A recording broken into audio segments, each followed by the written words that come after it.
আমরা এর আগে পর্বে দৃশ্য যুগ অনিয় দর্শনীয় অর্থাৎ অনিয় প্রত্যয় পর্যন্ত দেখেছিলাম। আজকে আমরা দেখব যে অন্ত দিয়ে শব্দ গঠন, যেমন উর যুগ অন্ত, উড়ন্ত। এখানে খেয়াল করতে হবে যে এই যে অংশটুকু সেখানে একটি হসন্ত রয়েছে, অর্থাৎ সেটিকে বোঝাচ্ছে যে এটি আর বিশ্লেষণ করা সম্ভব নয়। ফলে এখানে যখন আমরা অন্ত প্রত্যয় যুক্ত করছি তখন একটি শব্দ গঠন হচ্ছে, সেটি হচ্ছে উড়ন্ত। যেমন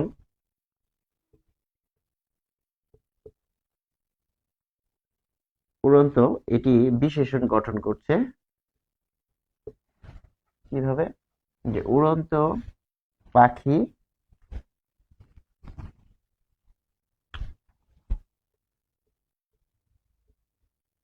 এই যে একটি আমরা এখানে শব্দ বন্ধ লিখলাম, তাহলে সেটি হচ্ছে বিশেষ্য। তাহলে পাখিকে আমরা এখানে কি করছি, বিশেষায়িত করছি উড়ন্ত শব্দ দিয়ে। ফলে দেখা যাচ্ছে যে অন্ত প্রত্যয় যখন যুক্ত হচ্ছে তখন কিন্তু সেটি বিশেষণ গঠন করছে, যেটিকে আমরা বলছি যে বিশেষণ। আরো আমরা অন্ত প্রত্যয়ের উদাহরণ দেখতে পারি, যেমন ডুব, ডুব, ডুব যুগ অন্ত, ফলে এটি কিন্তু হচ্ছে ডুবন্ত।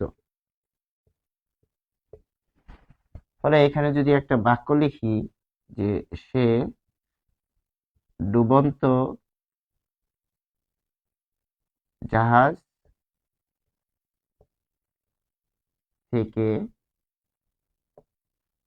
বেঁচে ফিরল, সে ডুবন্ত জাহাজ থেকে বেঁচে ফিরল। ফলে জাহাজ শব্দটিকে এখানে বিশেষায়িত করে ফেলেছে, অর্থাৎ এখানে একটি বিশেষ্য রয়েছে, সেটি হচ্ছে জাহাজ। এবং জাহাজকে, জাহাজ কি অবস্থায়, যে চলন্ত জাহাজ বলতে পারি। তারপর এখানে ডুবন্ত। আবার যদি এখানে বলি যে চল যুগ অন্ত, চল যুগ অন্ত, তখন কিন্তু হবে চলন্ত, তাই না? তাহলে চলন্ত এরকম বলতে পারি গাড়ি, চলন্ত বাইক, চলন্ত সাইকেল, চলন্ত রিক্সা। ফলে দেখাচ্ছে যে অন্ত প্রত্যয় যখন যুক্ত হচ্ছে তখন সেটি বিশেষণ গঠন করছে, এবং বিশেষণ গঠন করে সেটি দেখা যাচ্ছে যে বাক্যে বিভিন্নভাবে ব্যবহৃত হচ্ছে। ডুবন্ত জাহাজ থেকে বেঁচে ফিরল, তাহলে এটি হচ্ছে বিশেষণ, এবং এই বিশেষণ গঠনের ক্ষেত্রে অন্ত প্রত্যয় যুক্ত হতে পারে। ফলে এখানে যে অংশটুকু আমরা পাচ্ছি সেটি হচ্ছে উর। দেখুন এটিকে আর কিন্তু বিশ্লেষণ করা যাচ্ছে না, ফলে এটি এখানে আমরা কি পাচ্ছি, কৃত প্রত্যয় পাচ্ছি। এখানে একটি কৌশল খেয়াল করতে হবে, যে পরীক্ষায় যদি এরকম দিয়ে দেয় যে এখানে উর যুগ অন্ত এটি কোন প্রত্যয়ের উদাহরণ, তখন কিন্তু আমরা স্পষ্ট হয়ে যাব যে সেটি কৃত প্রত্যয়। কিভাবে দেখুন, কৃত প্রত্যয় যখন হবে তখন অবশ্যই কিন্তু এই যে প্রকৃতি তার সাথে কিন্তু এই যে হসন্ত থাকবে।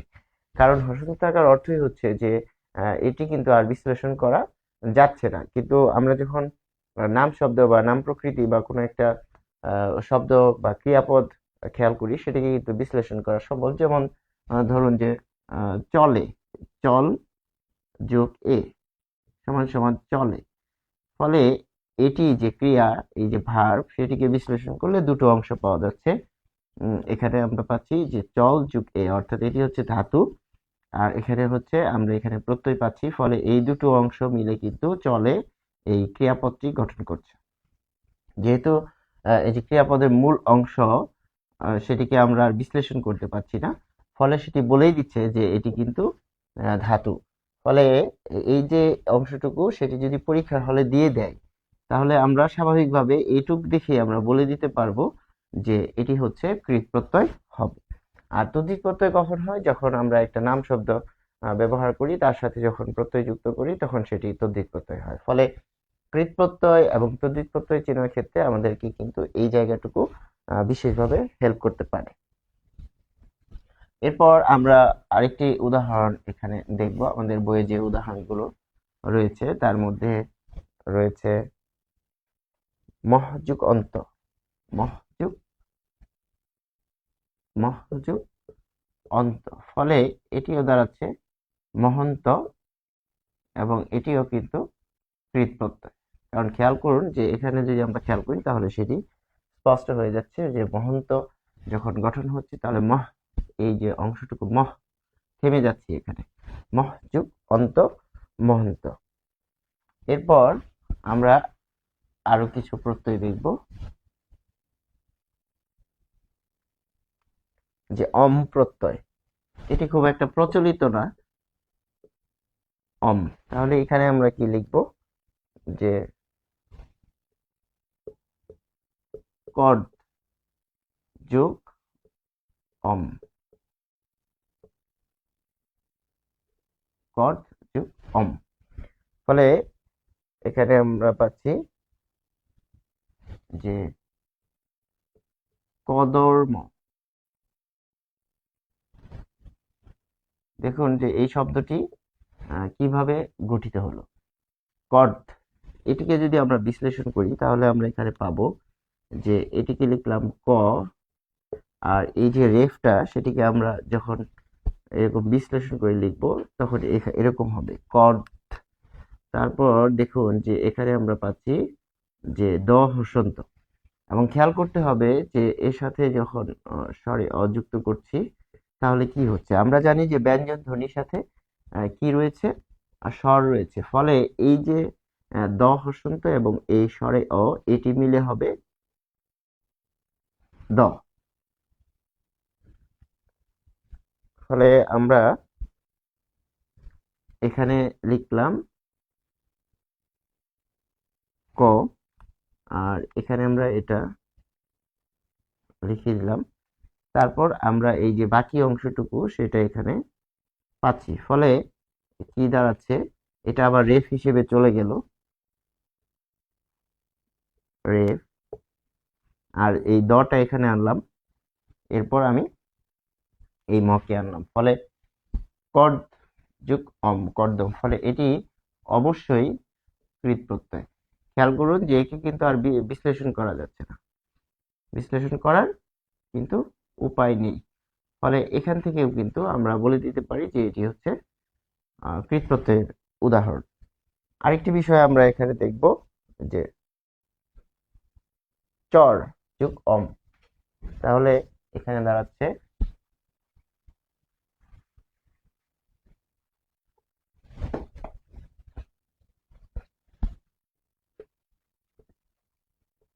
চর যুগ অম। ফলে এই র আর এই স্বরে অমিলে হচ্ছে র, আর এখানে হচ্ছে চ থেকে গেল, এই মটা এখানে চলে আসলো, চরম। তাহলে কি পাচ্ছি, যে অম প্রত্যয়ের যখন উদাহরণ দেখছি তখন আমরা দেখছি যে চরম, কর্দম এগুলো কিন্তু অম প্রত্যয় যুগে গঠিত হয়েছে। ফলে এখানে আমরা পাচ্ছি যে সাধিত শব্দ হচ্ছে চরম, এবং এটি অবশ্যই কৃত প্রত্যয়। এটি কারণ হচ্ছে এই যে দেখুন যে এখানে কিন্তু আমাকে থামতে হচ্ছে, এটিকে আর বিশ্লেষণ করা সম্ভব নয়। ফলে অম প্রত্যয়ের যে উদাহরণ সেটি কিন্তু এখানে চলে আসলো। তারপর আ প্রত্যয় আমরা দেখব, এটি খুব ইম্পর্টেন্ট।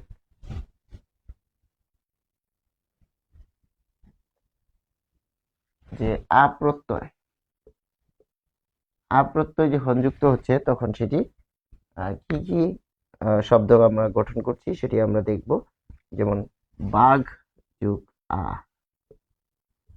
বাঘ যুগ আ, এটি হচ্ছে বাঘা। তাহলে এটি হচ্ছে তদ্ধিত প্রত্যয়। এটি কারণ দেখুন, দেখুন যে বাঘ একটি নাম শব্দ, এবং এটি হচ্ছে বিশেষ্য, বিশেষ্য, এবং এর সাথে যখন এই স্বরে আ যুক্ত হচ্ছে তখন সেটি হয়ে যাচ্ছে একটি বিশেষণ পদ, বিশেষণ। সেটি আমরা কেন বিশেষণ সেটি আমরা দেখব। যখন এই বিশেষণ গঠন হচ্ছে এর তিনটি অর্থ থাকছে। একটি হচ্ছে বড়, এটি তিনটি অর্থ প্রকাশ করে। আরেকটি হচ্ছে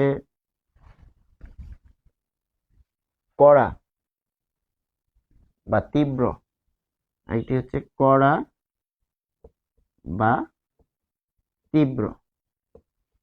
এরপর আরেকটি আমরা পাচ্ছি যে গুরুগম্ভীর।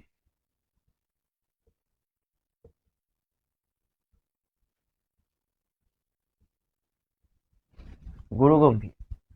এটি যখন আমরা বাক্যে প্রয়োগ করছি তখন সেটি স্পষ্ট হচ্ছে যে কিভাবে এটি গঠিত হলো।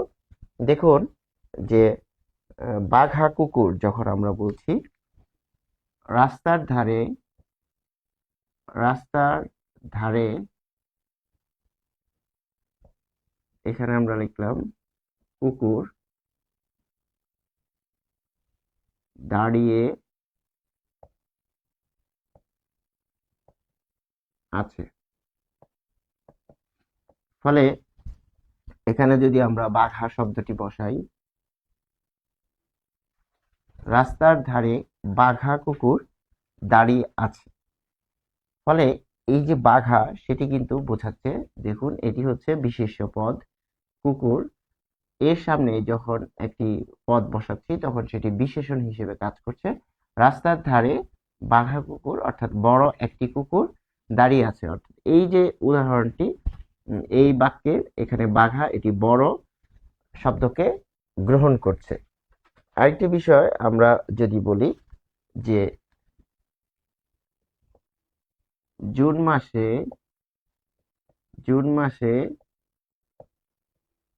বাঘা গরম পড়ে। এই বাক্যটি খেয়াল করুন যে জুন মাসে বাঘা গরম পড়ে, ফলে বাঘা যখন এই গরম শব্দটির পূর্বে বসছে তখন সেটি কি কি বোঝাচ্ছে, এই যে তীব্র অংশটিকে বোঝাচ্ছে, অর্থাৎ জুন মাসে তীব্র গরম পড়ে। এরপর আমরা আরেকটি কি বিষয় বলতে পারি, সেটি হচ্ছে যে লিমন সাহেব বাঘা লোক। ফলে এখানে কিন্তু আরেকটি যে শব্দ আমরা পাচ্ছি, লোকের সামনে বসছে বাঘা, তো তখন বোঝাচ্ছে যে তিনি আসলে গুরুগম্ভীর লোক, একেবারে গম্ভীর প্রকৃতির লোক। তাহলে এটিকে কিন্তু আবার বড় বিষয়কেও বোঝাচ্ছে, যে প্রভাবশালী সেটিকে কিন্তু বোঝাচ্ছে। ফলে আমরা এখানে সুস্পষ্ট দেখতে পাচ্ছি যে বাঘ একটি বিশেষ্য শব্দ। বাঘ শব্দটি দিকে কি বোঝায়, একটা পশুকে বোঝানো হয়। তাহলে এই বাঘ শব্দের সাথে যখন স্বরে আ যুক্ত হচ্ছে তখন সেটি বাঘা শব্দ গঠন করছে, এবং এই বাঘা শব্দ টি কিন্তু পদ হিসেবে, বিশেষণ পদ হিসেবে আবির্ভূত হচ্ছে। এটির প্রমাণ হচ্ছে এই বাক্যগুলো।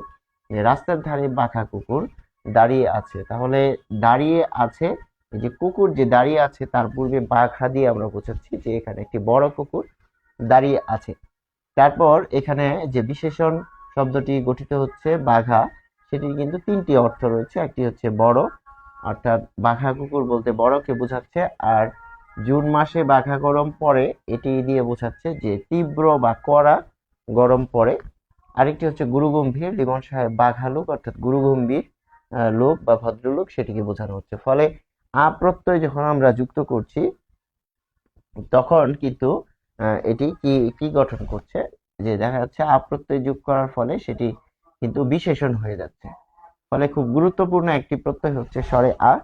এখানে আ প্রত্যয় কি হয়ে যাচ্ছে, যে বিশেষ্যকে বিশেষণ হিসেবে রূপান্তরিত করে ফেলছে। তাহলে আমরা কি পেলাম, যে পদের যে ট্রান্সফরমেশন বা রূপান্তর, সেক্ষেত্রে বিশেষ্য থেকে বিশেষণ করতে গেলেও কিন্তু আমরা প্রত্যয়ের ব্যবহার করতে পারি। তার মানে এখানে প্রত্যয় শুধু নতুন শব্দকেই গঠন করছে না, অর্থ পাল্টে দিচ্ছে না, পাশাপাশি সে পদের গঠনের ক্ষেত্রে বা পদকে কিন্তু রূপান্তরিত করে ফেলছে। এই বিষয়টি কিন্তু খুব গুরুত্বপূর্ণ। তার মানে বিশেষ্য থেকে বিশেষণ করতে গেলে আমাদের কিন্তু আ প্রত্যয়ের ব্যবহার প্রয়োজনীয় হতে পারে। পাশাপাশি আরেকটি উদাহরণ আমরা দেখব, যে পর যুগ আ।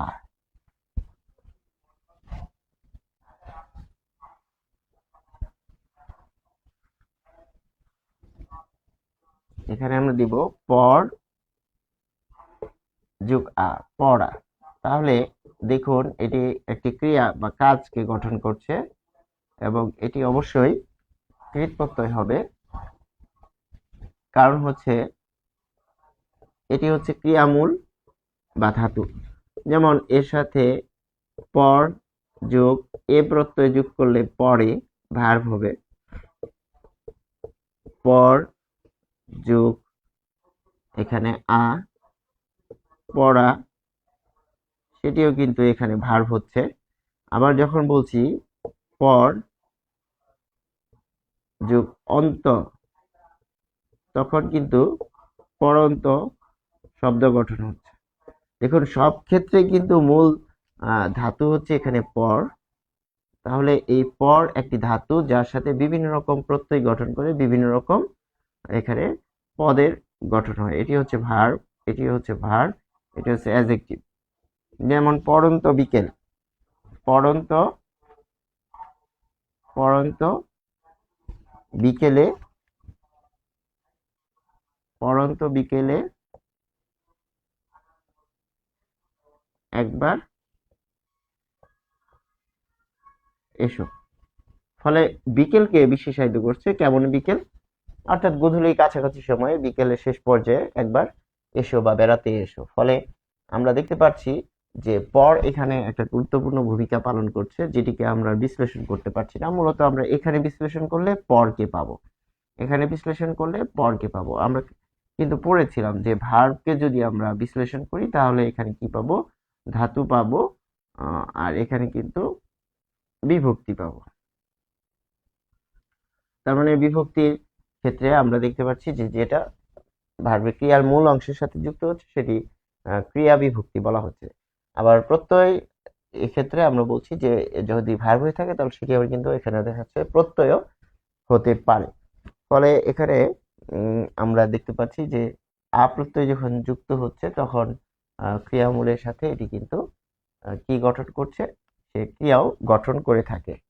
আবার অন্ত প্রত্যয়ের ক্ষেত্রে আমরা দেখেছিলাম যে সেটি কি গঠন করেছিল, সেটি কিন্তু বিশেষণ গঠন করেছিল। তারপর আমরা পাচ্ছি সংযোগ আ, সংযোগ আ এখানে হচ্ছে শোনা। তাহলে এখানে কিভাবে গঠিত হলো, সু থেকে শো কিভাবে হলো, দেখুন আমরা পড়েছিলাম যে গুণ, গুণ এবং বৃদ্ধি, এটি তো খেয়াল আছে, আগের পর্বগুলোতে এটি আলোচনা আছে। যদি হ্রস্ব উ দীর্ঘ উ থাকে তো এটা যদি গুণে এসে ও হবে আর বৃদ্ধিতে এসে ও হবে। তাহলে এখানে আমরা খেয়াল করি যে এখানে বিশ্লেষণ করলে হব তালব্য সহ হসন্ত যোগ উ। তাহলে দেখুন এই যে হ্রস্ব উ, এবং এরপর আমরা কি পাচ্ছি, দন্ত ন হসন্ত যোগ দন্ত ন হসন্ত যোগ এখানে পাচ্ছি স্বরে আ। তাহলে এই যে স্বরে আ সেটি এর সাথে যুক্ত হয়ে কি হচ্ছে, ন হসন্ত আর স্বরে আ মিলে হচ্ছে না। এবার আসুন এই যে তালব্যস্য, এই তালব্যস্য এর সাথে কি ছিল, এই রস্যও ছিল, এই রস্যও হবে ও। ফলে এখানে আমরা পাচ্ছি যে তালব্যস্য আর এখানে ও মিলে হচ্ছে শো। তার মানে এখানে কি ঘটেছে, এখানে গুণ ঘটেছে। ফলে এই যে গুণ, এর মাধ্যমে কিন্তু শুন থেকে শো হয়েছে, আর নয়ের সাথে নহসন্ত এর সাথে স্বরে আ যুক্ত হচ্ছে, ফলে এটি না হয়ে যাচ্ছে। অর্থাৎ এটি একটি কাজকে কি করছে, এটি ক্রিয়া গঠন করছে। ফলে এখানে সুস্পষ্ট যে এই যে শুন, এটিকে আর কিন্তু বিশ্লেষণ করতে আমরা পারছি না। যেহেতু বিশ্লেষণ করতে পারছি না তাই সেটি বোঝাই যাচ্ছে যে এটি হচ্ছে ধাতু এবং এটি হচ্ছে কৃৎ প্রত্যয় এর উদাহরণ। এরপর আমরা আরো দেখব যে আই প্রত্যয়। তাহলে আই প্রত্যয় যদি আমরা খেয়াল করি তাহলে কি পাচ্ছি, যে এখানে আমরা লিখব যে আই। তাহলে আই যেমন ঢাকা যোগ আই, আই প্রত্যয় যুক্ত হয়ে অ্যাডজেক্টিভ গঠন করে, বিশেষণ গঠনে আই প্রত্যয় যুক্ত হয়। কিরকম, যেমন ঢাকাই, তাহলে এটি হচ্ছে তদ্ধিত প্রত্যয়। কিরকম তদ্ধিত প্রত্যয়, ঢাকা একটি নাম শব্দ, নাউন, তাই তো। তাহলে এই যে নাউন বা নাম শব্দ, সেটির সাথে আই প্রত্যয় যুক্ত হচ্ছে। যখন যুক্ত হচ্ছে তখন সেটি বিশেষণ গঠন করছে, অ্যাডজেক্টিভ। এটি কারণ আমরা দেখব, একটি বাক্য লিখলেই ক্লিয়ার হবে। যেমন সে ঢাকাই শাড়ি কিনেছে।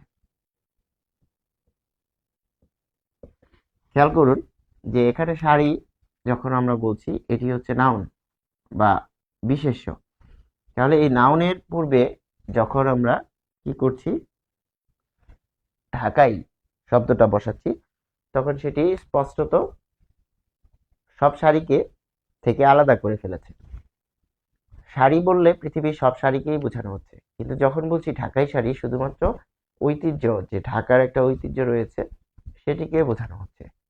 তাহলে ঢাকাই যখন বলছি, পৃথিবীর সব ধরনের সব ক্যাটাগরি শাড়ি থেকে ঢাকাই শাড়ি বলার কারণে সেটি কিন্তু আলাদা হয়ে যাচ্ছে। বিষয়টি কিরকম, ধরুন এটি হচ্ছে একটি সার্কেল, এটি হচ্ছে শাড়ি। এটি দিয়ে যদি আমি বুঝাই যে শাড়ি, এটি হচ্ছে শাড়ি, বোঝাচ্ছে পৃথিবীর সব শাড়িকে বোঝানো। এবং এই পৃথিবীর সব শাড়ি থেকে যদি আপনি এরকম আলাদা করে ফেলেন, তাহলে এটি হচ্ছে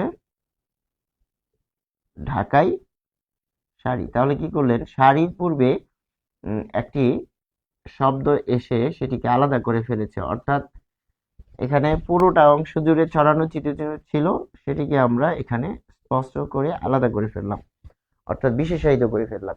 তার মানে কি দাঁড়াচ্ছে যে পৃথিবীর সব শাড়ি থেকে এটি এই অংশটুকু পোর্শনটুকু আলাদা। ফলে ঢাকাই শাড়ি যখন বলছি, সেটি বিশেষণ হিসেবে কাজ করছে। তাহলে কি বোঝাচ্ছে যে যখন আই প্রত্যয় যুক্ত হচ্ছে, এই আই প্রত্যয় আমাদেরকে এখানে বিশেষণ বা অ্যাডজেক্টিভ গঠনের ক্ষেত্রে কাজে লাগাচ্ছে। আর যেহেতু এই শব্দটি ঢাকা সুনির্দিষ্ট একটি অর্থ রয়েছে, সেটি বোঝাচ্ছে যে এটি নাম শব্দ, এবং নাম শব্দের সাথে যেহেতু প্রত্যয় যুক্ত হয়েছে, তাই এটি অবশ্যই তদ্ধিত প্রত্যয়। কিন্তু আমরা যখন আবার বলছি শিল, শিল যুগ আই, তখন কিন্তু আবার সেটি কি হচ্ছে, যে শিল, শিল যুগ আই,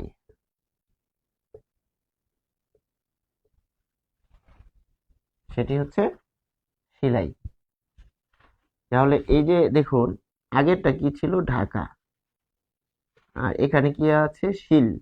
ফলে কি কোনো পার্থক্য দেখা যাচ্ছে? কোনো পার্থক্য এখানে দেখা যাচ্ছে, একটি পার্থক্য দেখা যাচ্ছে যে এটি একটি নাম শব্দ, আর এটি দেখাচ্ছে যে এটি কিন্তু সুনির্দিষ্ট কোনো অর্থ নেই। দেখুন এখানে হসন্ত আছে, আমরা থেমে যাচ্ছি, তার মানে এটি একটি এরকম একটি বিষয়কে বোঝাচ্ছে যেটিকে আর বিশ্লেষণ করা সম্ভব নয়। ফলে এটি কিন্তু হবে যে কৃত প্রত্যয়, কৃত প্রত্যয়। ধারাবাহিকভাবে কিন্তু আমরা আমাদের আলোচনা এগিয়ে নিয়ে যাচ্ছি। এরপর আমরা দেখব যে আও প্রত্যয় আর কি কি রয়েছে।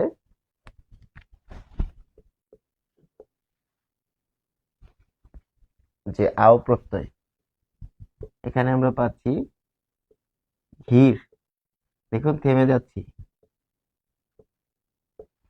ঘির যুগ আও। তাহলে ঘেরাও কিভাবে হলো, দেখুন ঘেরাও, এটি কৃত প্রত্যয়।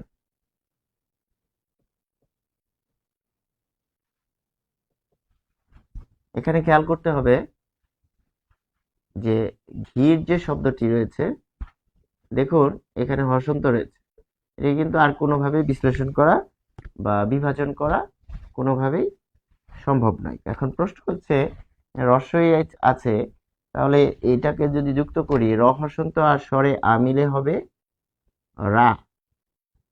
তাহলে এখানে রা ঠিক আছে, আবার এখানে হচ্ছে ও ঠিক আছে, কিন্তু এই যে এই অংশটুকু কিন্তু এখানে ঠিকই আছে। তাহলে এটি কিভাবে হলো, এখানে রস্বই থেকে এখানে এ কিভাবে হলো, এখানে প্রশ্ন, প্রশ্ন হচ্ছে এখানে। তাহলে এটিকে ভাঙলে হবে ঘ হসন্ত যোগ রস্ব ই, আর এখানে হচ্ছে ঘ হসন্ত যোগ এ। তাহলে প্রশ্ন হচ্ছে ই থেকে এ কিভাবে হলো। আমরা এখানে আবার চলে যাচ্ছি, যে গুণ এবং বৃদ্ধি ক্ষেত্রে যে গুণ কিভাবে গঠিত হয় এবং বৃদ্ধি কিভাবে গঠিত হয়। দেখুন যে গুণের ক্ষেত্রে আমরা এখানে বলেছিলাম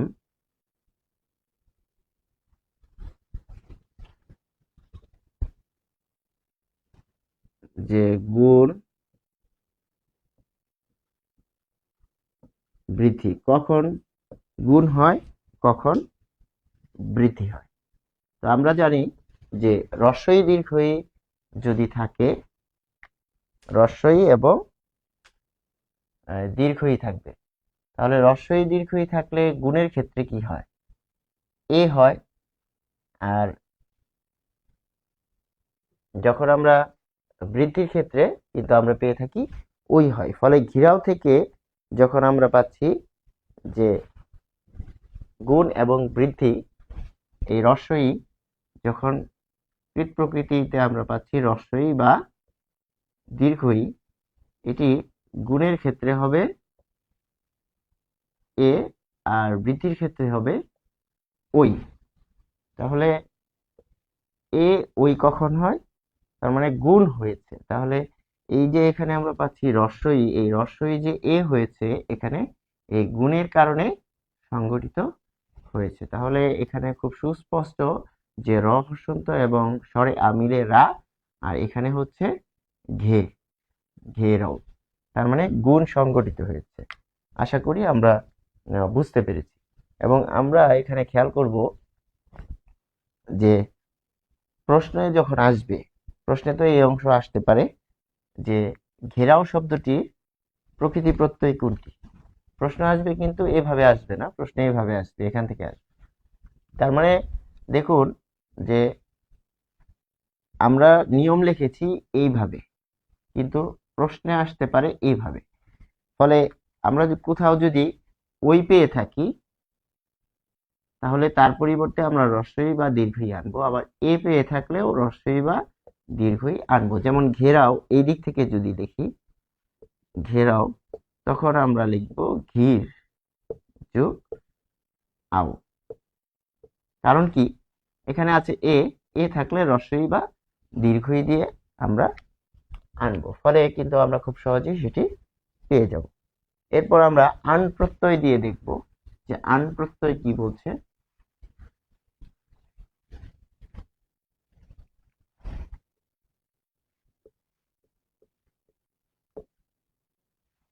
দেখুন যে আন প্রত্যয় গাড়ি যোগ আন, গাড়ি যোগ আন, ফলে এখানে গাঢ় আন,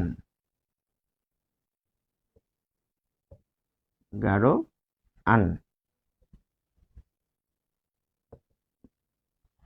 তো গাড়ি যোগ আন যখন বলছি গাঢ় আন, তাহলে গাড়ি কোন ধরনের শব্দ, এটি হচ্ছে নাউন, নাম শব্দ, তাই এটি কি হবে, তদ্ধিত প্রত্যয় হবে। এরপর আমরা আরো পাচ্ছি যে সি যোগ আন, সি যোগ আন, তখন এটি আমরা পাচ্ছি শয়ান, শয়ান, এটি হচ্ছে কৃত প্রত্যয়। খেয়াল করুন এখানে যেরকম আছে এখানে কি সেরকম আছে, এরকম কিছু বোঝা যায়, বোঝা যাচ্ছে না। তাহলে কৃত প্রত্যয়ের ক্ষেত্রে কিন্তু এই অস্পষ্টতাটা থাকবে, কিন্তু তদ্ধিত প্রত্যয় কিন্তু খুবই স্পষ্ট করে দিবে, কারণ এখানে একটি নাম শব্দ থাকবে। এরপর আমরা আনি প্রত্যয়ের ক্ষেত্রে যাব, যে আনি প্রত্যয় থাকলে কি হয়, যে আনি, আনি যখন বলছি বাবু যোগ আনি, আমাদের বইয়ে আছে বাবু যোগ আনি, তাহলে আমরা পাচ্ছি বাবু আনি। খেয়াল করুন বাবু শব্দটি কিন্তু একটি নাম শব্দ, ফলে এটি কি হবে, তদ্ধিত প্রত্যয় হবে। এরপর আমরা আরো পাচ্ছি শুন যোগ আনি, এটি এটি কিন্তু খুব ইম্পর্টেন্ট, এটি আসে শুন যোগ আনি, শুনানি, এটি আবার কৃৎ প্রত্যয়। দেখুন শুন ধাতু, এটি হচ্ছে শুন ধাতু থেকে এর সাথে যখন আনি প্রত্যয় যুক্ত হচ্ছে, তাহলে এখানে দন্তন্য আর এই স্বরে আ মিলে হচ্ছে না। তারপর এই নি কে আমরা রেখে দিলাম নি, আর এখানে হচ্ছে এই যে শুনানি। এই শুনানি ইংরেজি এটি এটি যখন হচ্ছে তখন হিয়ারিং বলে। দেখুন হিয়ার,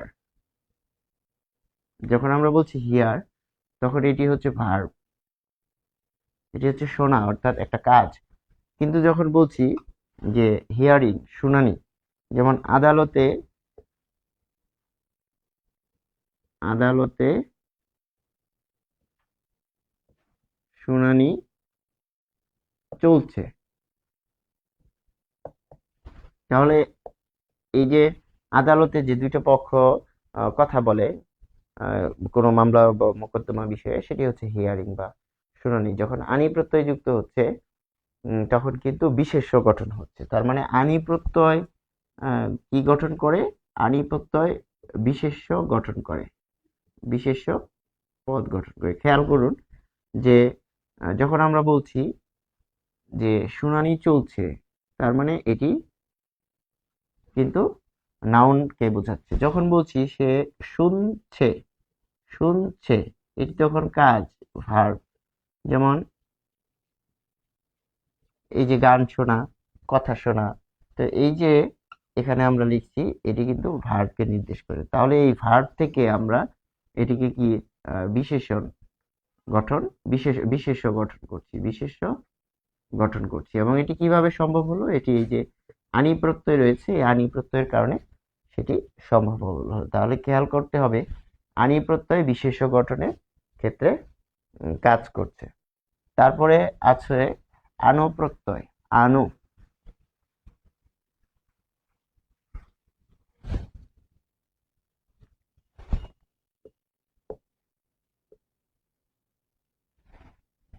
আমরা ক্রিয়া অংশ যে পড়েছিলাম, ক্রিয়া অংশে কিন্তু এই যে আনো এই বিষয়টা রয়েছে।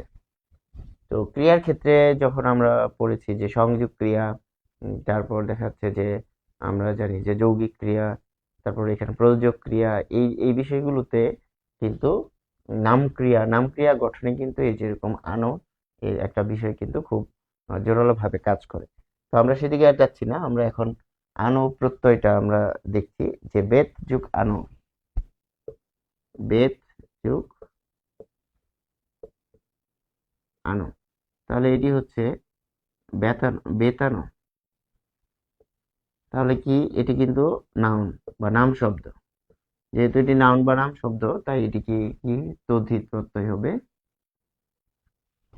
আশা করি আমরা বুঝতে পেরেছি। এরপর আমরা চাল যুগ আনো, তাহলে চাল যুগ আনো, এটি কিন্তু আবার কৃৎ প্রত্যয়। যেমন চালানো যখন বলছি তখন কিন্তু এটি ভার্ব হয়ে যাচ্ছে, তাহলে এটি ক্রিয়ামূল আর এখানে আনো হচ্ছে প্রত্যয়, ফলে এটি হচ্ছে কৃৎ প্রত্যয়। কারণ দেখুন চাল, এটিকে কিন্তু আর কোনোভাবেই বিশ্লেষণ বা বিভাজন করা যাচ্ছে না। এরপর আমি প্রত্যয় দিয়ে আমরা দেখব যে আমি প্রত্যয়, যে আমি, যেমন পাগল যোগ আমি, পাগলামি। তাহলে এখানে কি পাগল এটি নাম শব্দ, ফলে এটি তদ্ধিত প্রত্যয়। যেমন সে পাগলামি করছে, তাহলে পাগলামি যখন বলছি তখন সেটি কি বোঝাচ্ছে? যে দেখুন পাগল একটি নাম শব্দ, খুব সহজে কিন্তু বোঝা যায়, তার একটি অর্থ রয়েছে।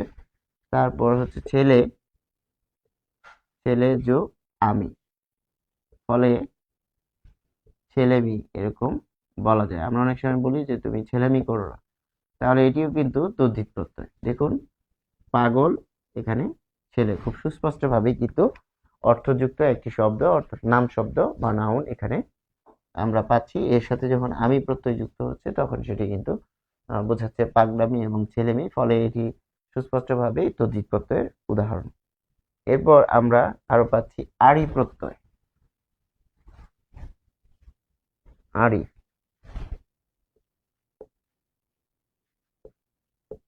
আড়ি যখন বলছি তখন আমরা বলছি ভিক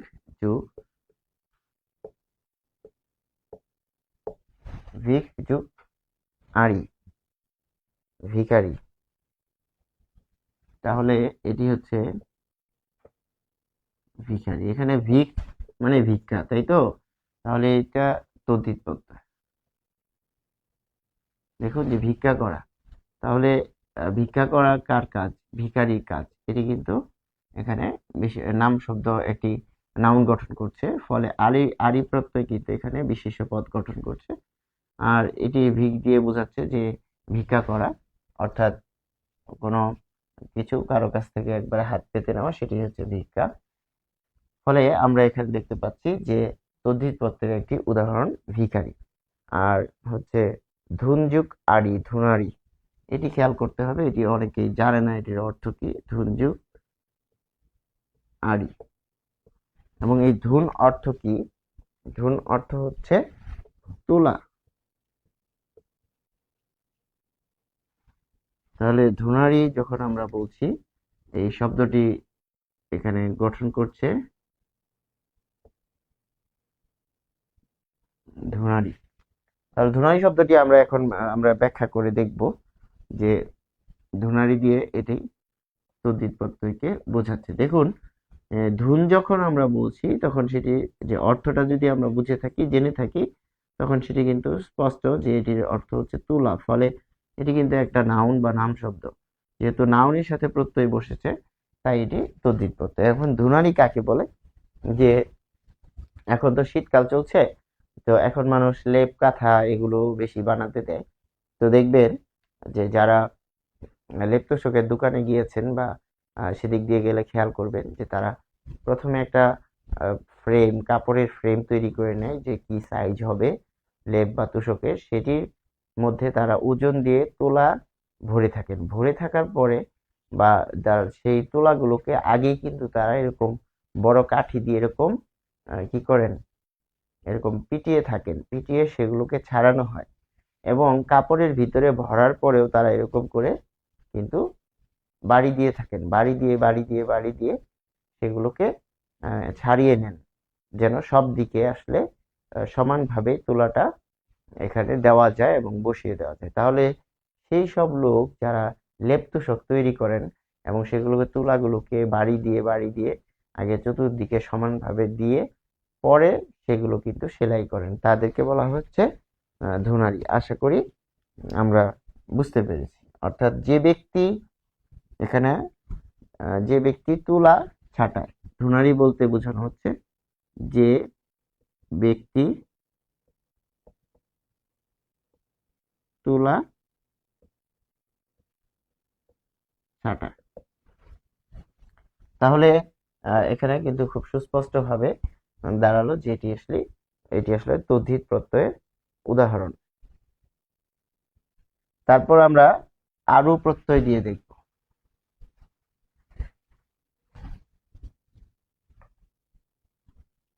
আরু প্রত্যয়, আরু, বোমা যুগ আরু, তাহলে বোমারু।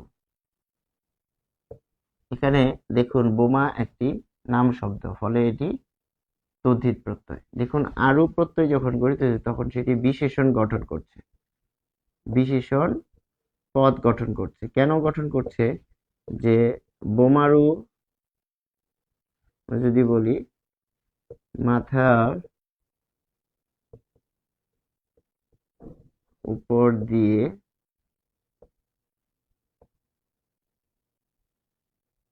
বোমারু বিমান যাচ্ছে। তাহলে এই যে বিমান, এটি কি নাউন, তাই তো? এই বিমানকে বিশেষায়িত করছে, বোমারু বিমান।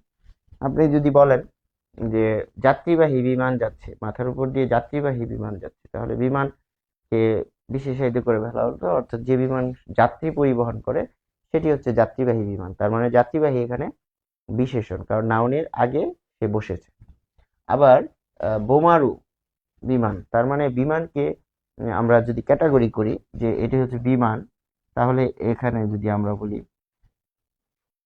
যে ধরুন যে এটি হচ্ছে বোমারু বিমান, বোমারু বিমান। তারপর এটি হচ্ছে যাত্রীবাহী, যাত্রীবাহী, এটা হচ্ছে ক অংশ, তাহলে এটি খ অংশ। এটি হচ্ছে কার্গো বিমান, কার্গো বিমান। কার্গো বিমান মানে যেটি হচ্ছে, এটি হচ্ছে গ বললাম, এটি হচ্ছে মালামাল, এখানে যারা যেসব বিমান মালামাল টেনে থাকে। তারপরে হচ্ছে ব্যক্তিগত বিমান, এটিকে যদি বলি যে ব্যক্তিগত, ব্যক্তিগত বিমান, ব্যক্তিগত বিমান হচ্ছে এটার মধ্যে 8টা-10টা সিট থাকে পার্সোনালি ইউজ করার জন্য, সেভাবে তৈরি করা হয়। তাহলে পুরো অংশটা, পুরো সার্কেলটা যদি বিমান হিসেবে আমি আইডেন্টিফাই করি, তাহলে এর মধ্যে যখন আমি এটাকে আলাদা করে ফেলছি, এই বোমারু অংশটাকে আমি আলাদা করে ফেলছি, খুব সুস্পষ্ট যে এটি কিন্তু এই পোর্শনকেই নির্দেশ করছে। তো এই পোর্শন অবশ্যই এটি বিশেষণ হবে। তাহলে এই যে বিশেষণ পদ গঠন হলো বোমারু, সেটি এখানে আরু প্রত্যয়ের কারণে কিন্তু গঠন হলো। ফলে আমরা বলতেই পারি যে আরু প্রত্যয় এখানে বিশেষণ পদ গঠন করে, এটি আমরা স্পষ্ট হলাম। আরেকটি বিষয় আমরা এখানে দেখব যে খোঁজ যুগ আরো, খোঁজ আরো, এটিও আমরা একটু খেয়াল করব যে এটি কেন, কি বোঝাচ্ছে। খোঁজ যুগ আরো, খোঁজ যুগ আরো, এটি হচ্ছে খোঁজারু। খোঁজারু মানে কি? এটি অবশ্যই বিশেষ্য পদ হবে, কারণ খোঁজারু মানে যে খোঁজ করেন, যে খোঁজ করেন। ফলে দেখুন খোঁজ, এখানে এটি অবশ্যই কৃত প্রত্যয় হবে, কৃত প্রত্যয় হবে। আগের বিষয়টি কি ছিল? বোমা। তাহলে বোমা শব্দটিকে কিন্তু বিশ্লেষণ করা যেত, এবং এটি কিন্তু নাম শব্দ, কিন্তু খোঁজ যখন বলছি সেটিকে কিন্তু আমরা আর বিশ্লেষণ করতে পারছি না। ফলে খোঁজারু বলতে প্রকৃত অর্থে এখানে বোঝাচ্ছে সন্ধানী, সন্ধানী, অর্থাৎ যে কোনো কিছু খোঁজ করে বা সন্ধান করে। তাহলে এরকম স্পাই থাকে অনেক ক্ষেত্রে, যেমন অনেক ক্ষেত্রে যারা নিরাপত্তা বাহিনীর সাথে কাজ করেন, তো দেখা গেছে তারা অনেক কিছু, তারা আন্ডারগ্রাউন্ডে কাজ করেন, এবং আন্ডারগ্রাউন্ডে কাজ করতে গিয়ে তারা দেখা যাচ্ছে নিজের নাম পরিচয় হাইড করে অনেক বিষয়ে খোঁজ রাখেন, যে তারা গোয়েন্দার মতো কাজ করে। তাহলে সন্ধানী, সন্ধানী মানে কি? যে সন্ধান করে বা খোঁজ করে। ফলে সন্ধানী আমরা যখন এখানে পাচ্ছি যে খোঁজ যুগ আরো, তাহলে সেটি আমরা পাচ্ছি যে এটি কৃত প্রত্যয়ের একটি উদাহরণ, যার অর্থ হচ্ছে যে খোঁজ করে বা সন্ধানী, সন্ধান করেন, তিনি হচ্ছেন খোঁজারু।